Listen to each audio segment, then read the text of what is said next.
Heartbeat Alaska is made possible by the following. By Coca-Cola, serving Alaska quality soft drinks since 1937. And by the Alaska Seafood Marketing Institute, educating consumers and promoting sales of Alaska seafood throughout the U.S. and in international markets. There's a heartbeat, louder than thunder, revolution is in the air. There's a heartbeat deep inside our mother. Are you too cool to care? Hello and welcome to Heartbeat Alaska. I'm Jeannie Green. We're so glad to have you with us, and welcome to our new stations. KNME out of Albuquerque, New Mexico. That's Channel 5. We're so glad to have you with us. And in California, hello to the viewers out of San Mateo. KCSM Channel 60, thank you so much for joining me. I'm Jeannie Green. I'm Northern Eskimo Inupiat, bringing you Native news. And on today's program, we travel to the top of the world, to Borough, Alaska, for their news. And in Southeast Alaska, it's herring egg gathering, seaweed drying time of the year. Annette Thompson from Kasaan, Alaska, shows us how it's done. Then we travel to Arizona, to Window Rock, Arizona, for the news report from Keelong out of Navajo Nation TV5, plus Native American music videos, all that plus much more. But first, here's Gary Fife with Native news across the nation.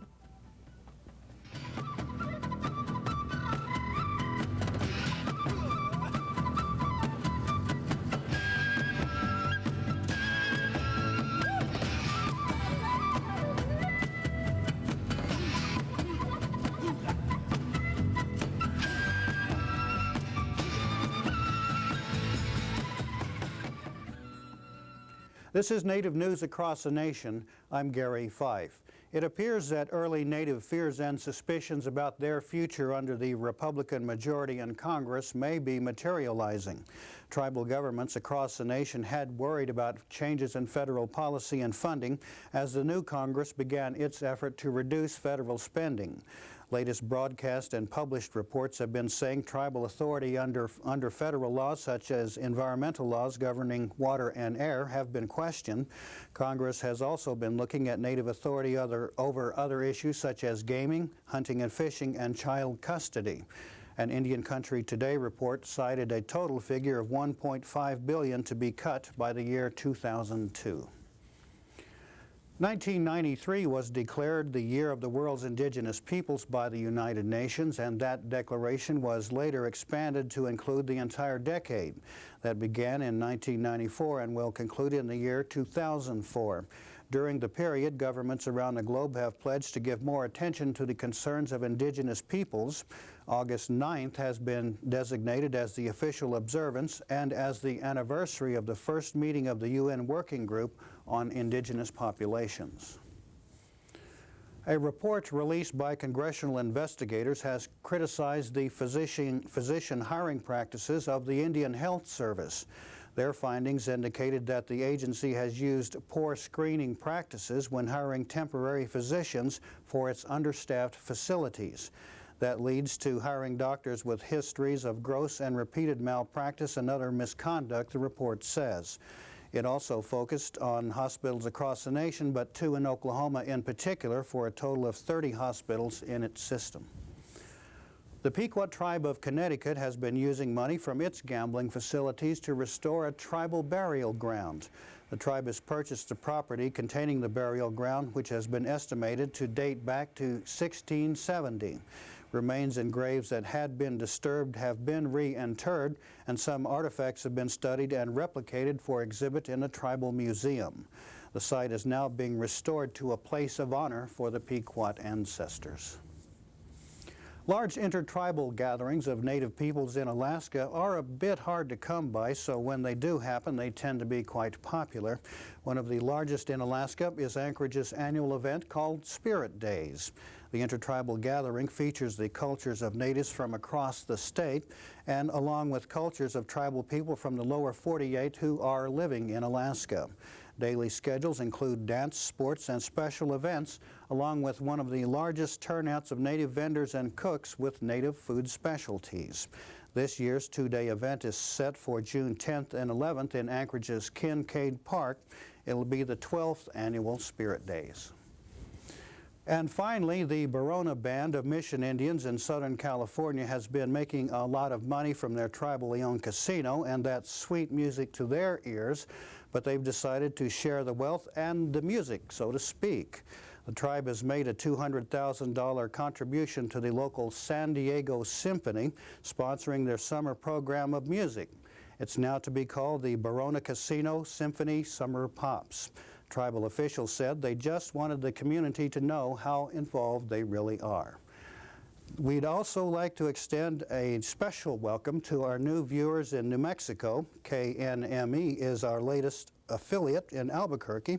We want to say hello to our new friends there. This is Native News Across the Nation. For Heartbeat Alaska, I'm Gary Fife. There's a heartbeat louder than thunder.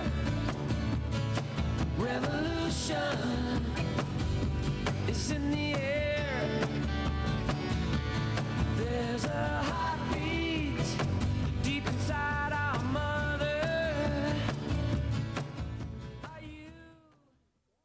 We travel now to Borough, Alaska, for their report from North Slope Borough News and Tina Corwin. Thank you, Jeannie. Planning for the new Borough Cultural Center, scheduled to open in 1997, has slowed to a crawl because the city has run out of funding for the project. Major importance of any project, is funding. And that's one of the problems that we're facing right now, is whether or not we should piecemeal the museum together or to wait until we get total funding to build the whole project. Mayor Long said the city of Borough and the North Slope Borough are committing as much as possible to the project. But if the city doesn't get additional grants from state or national sources, the museum may not come to be. He added that making the museum a reality is one of his top priorities. The Borough Museum, if it's completed, will complement every museum in the nation, including Anaktuik Pass. Mayor Long traveled to Anaktuik Pass recently to participate in the dedication of the new Mesa Site exhibit, now housed in the Simon Paniak Memorial Museum. The Mesa Site near Anaktuik Pass is one of the most important archaeological finds in the world. Tools and other items found there confirm a link between the ancient hunters of the area to Native American tribes in the lower 48 states.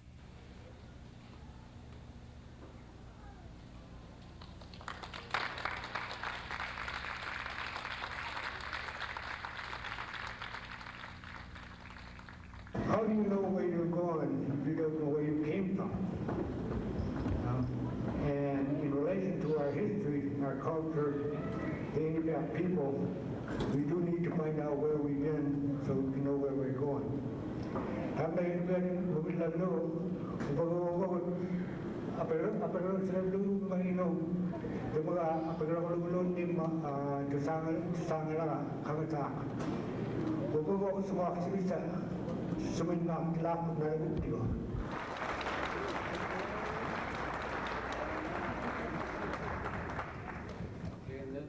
The archaeology work in the Brooks Range and the North Slope has always been very important to the people here. This can easily be seen by taking a tour in our Simon Paniak Museum. The museum was built in 1986 and has taken an important role on preserving our culture. The city is working very close with the museum on expanding the museum. The community is very proud to display the Mesa Site exhibit. The Fight by Mike Hunts and the Meal Up is important to the community in the North Slope Borough and the rest of the country. After hearing of this fight, our elders were aware of this area. It was used during the 1950s for a lookout point for hunting or looking for wolf pups. The Itinerant River was also used for a migration route to Point Barrow by our grandfathers. The Mesa Site is important to our community, and we continue continue on with the way it was 12,000 years ago, living off the land with respect. Villagers and many visitors attended the dedication, including representatives of the Bureau of Land Management, which played a major role in the development and funding of the exhibit. Museum curator Vera Weber worked with the BLM on the project as part of her museum studies class. The class is taught from Elisagavi College in Borough via teleconference. I was taking museum studies in 1993 with ASIC College, and I had to put up a final project in the end of the semester. And this was the idea that Grant and I put together to make this my final project. Weber said she wants to continue her work at the museum for the benefit of the Inupiat people. Well, I like to see the museum expanded more so we could get the elders and the children together to start working on the history of Nunavut. And also, I'm more into the educational field where I want the children to learn about the museum. In addition to speeches, a slideshow by BLM and Mesa archaeologist Michael Coons and refreshments, spectators were treated to a demonstration of an ancient hunting tool called an addle-addle. A student from the high school demonstrated this hunting method for the crowd. The evening's festivities ended after a tour of the popular Simon Paniak Museum, now filled to its limited capacity. For Heartbeat Alaska and the North Slope Borough, I'm Tina Corwin. Kuyunakbak. This is Heartbeat. Don't go away. We'll be right back with more Heartbeat Alaska. Alaska. This is Heartbeat.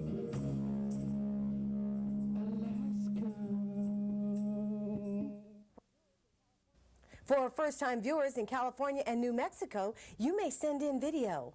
I regularly ask our viewers of Heartbeat Alaska to send in video to share the news from your reservation, your city, your community, your village. Call me at area code 907-272-8111, and I'll tell you how to share your news with Canada, the lower 48, Russia, and Alaska. It's really very easy, and we're anxious to hear about your people. Let's travel now to Window Rock, Arizona for news from Navajo Nation TV 5.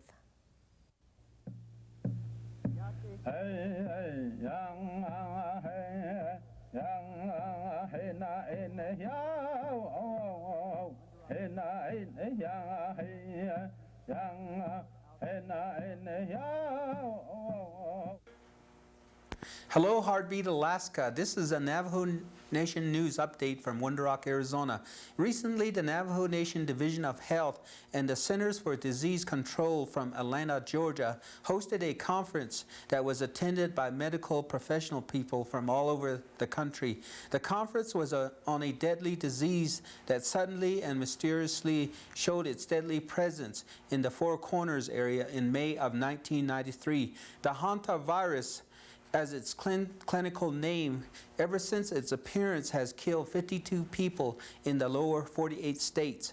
After careful study, it was determined that the virus was transmitted to humans by coming into contact with droppings, urine, and saliva from a small rodent called the deer mouse.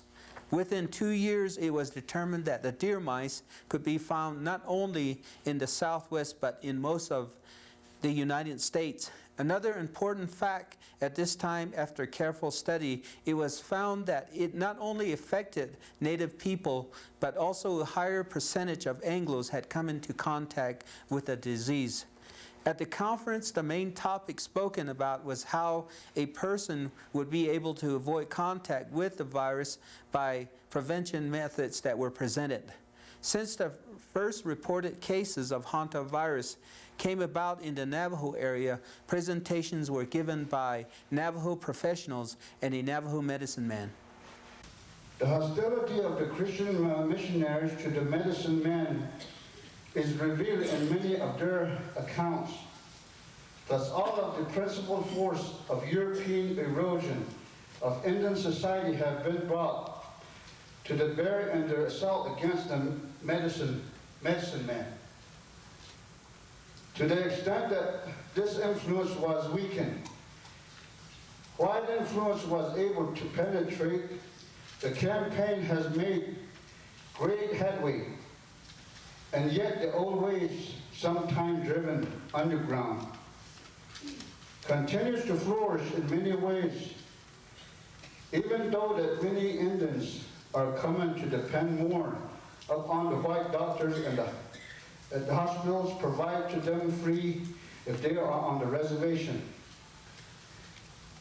They sometimes resort to their medicine men if the quick cure is not forthcoming. The question that I'd like to know is, how do you explain a virus in Navajo to a Navajo-speaking patient? The only way that I know that is being said is Chashtutini. That is an excellent question, because I was asked that question when my grandmother was still alive several years ago. Her question was, she said, we watched you go through school, meaning high school, you graduated. Then she saw me go back to graduate school. I graduated with a master's degree. She says, you've graduated already several times. Why are you still in school? And so I said, well, there's another graduation yet. That's what I'm working towards. And she said, well, what do you spend all your time doing? She says, I've been to your house. I see lots of books there. And you've read all of those books? I said, most of them, but there's some new ones there. Come on, I've got to read those. She said, well, books come out every year, and so you're going to be doing a lot of reading. I said, yes. And so she said, well, what is it that you are looking for? From the many questions posed at the conference about the hantavirus, it seems to be that there is a need for the Centers for Disease Control and the Navajo Division of Health to keep the Navajo people informed about the hantavirus. This is Key Long from Window Rock, Arizona.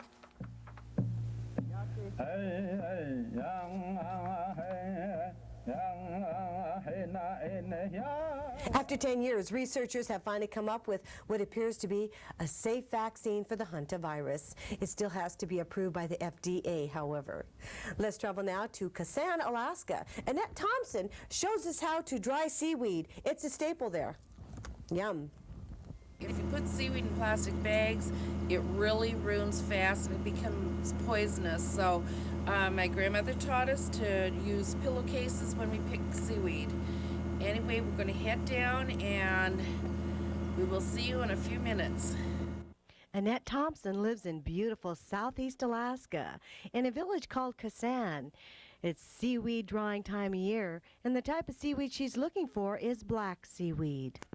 There's a nice long one. This one's almost a little bit too long, but we'll take it anyway. Just grab them off the rocks. This is a pretty good bunch right here. It's about 5, 6 inches long. That's pretty much right, because you need them tender. If they're much longer than that, they become to get tough. All you do is just pick them right off the rocks.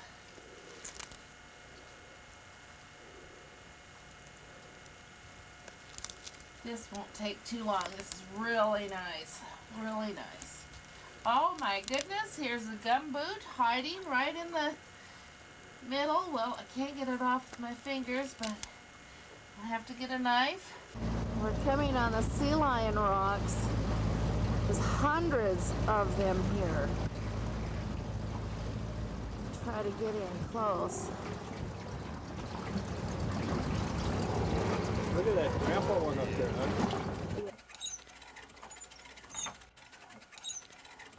Gathering seaweed is a family affair. After several hours of beachcombing and fishing, the Thompsons returned home, and Nanette's husband Louie ground the black seaweed. They ended up with 4 bags.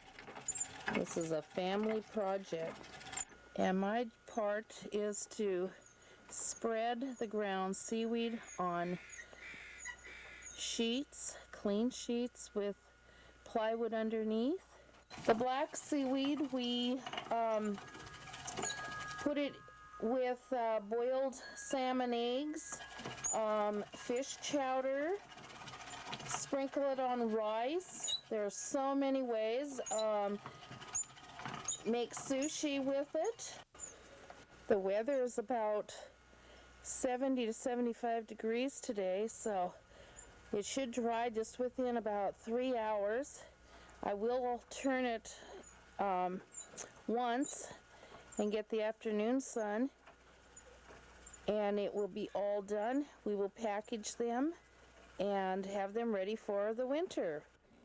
Next week, Annette Thompson from Kasaan, Alaska shows us how to make fry bread. Of yeast,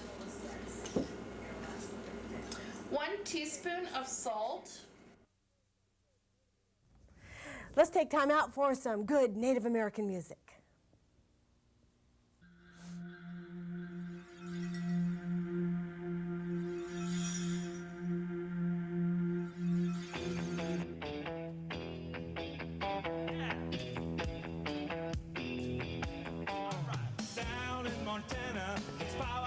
Summer, it's time to hit the powwow trail. Going down a Hardin, down to the Crow Fair. 1,000 fancy dancers from the 4 directions raise the dust from dusk till dawn. Powwow all week long down at the Crow Fair.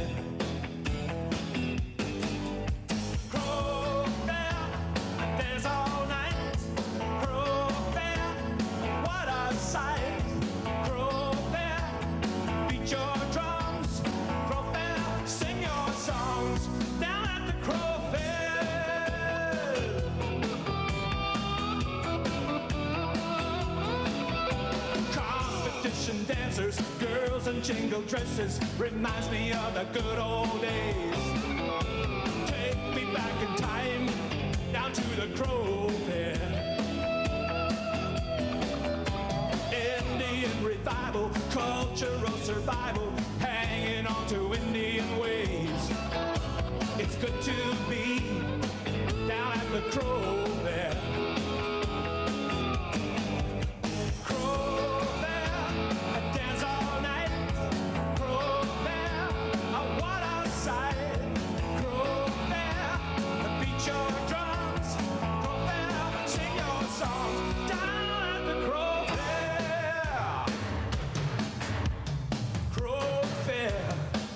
All night, Crow Fair, what a sight. The natives are sharing.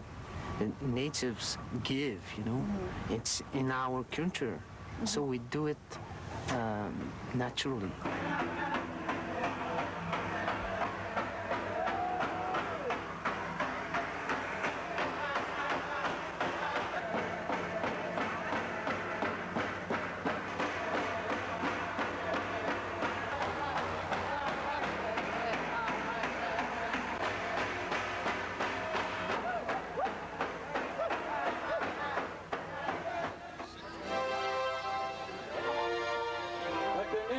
Which means tornado. On the stage at Yellowknife Book on the Rocks, ladies and gentlemen, Kashtin.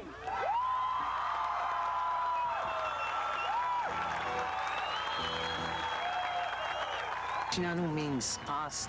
It's for everyone who want to share the rhythm of our music. Wishamba, wishamba, wishamba, wishamba. Me know anything now. Me know anything now. Me I need to wish me away. Me I need to wish me away. Yeah. It's in caribou skin, eh? Yeah. Yeah? Uh-huh. That. What do you Okay. And then you got these. Yeah.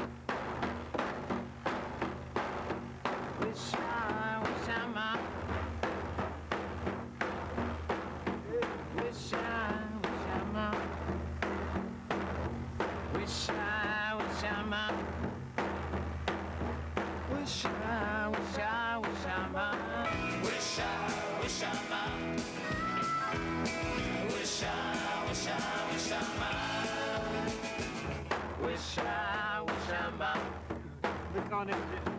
Wish I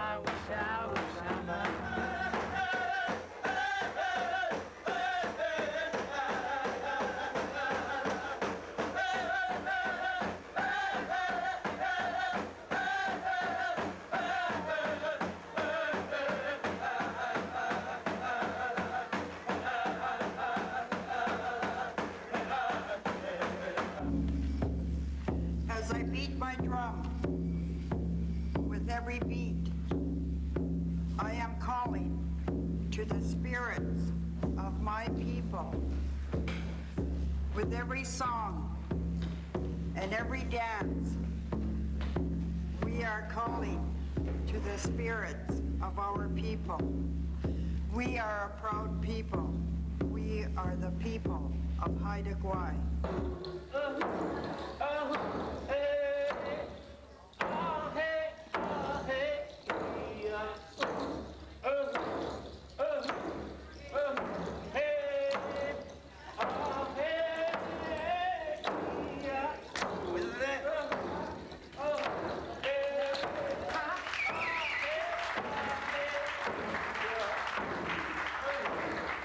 Thank you so much for joining me for another Heartbeat Alaska. I'm Jeannie Green. Once again, welcome, California and New Mexico. We're so glad to have you with us. Send me video and join me again next week for more Native news. We'll see you then.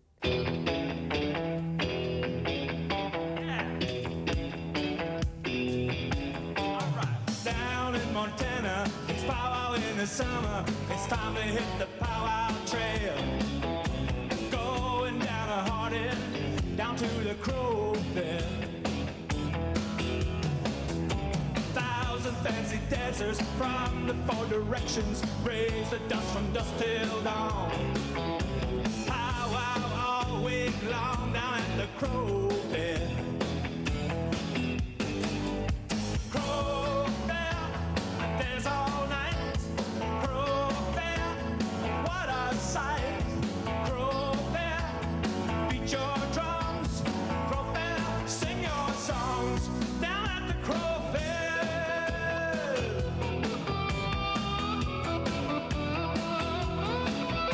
Competition dancers, girls in jingle dresses, reminds me of the good old days.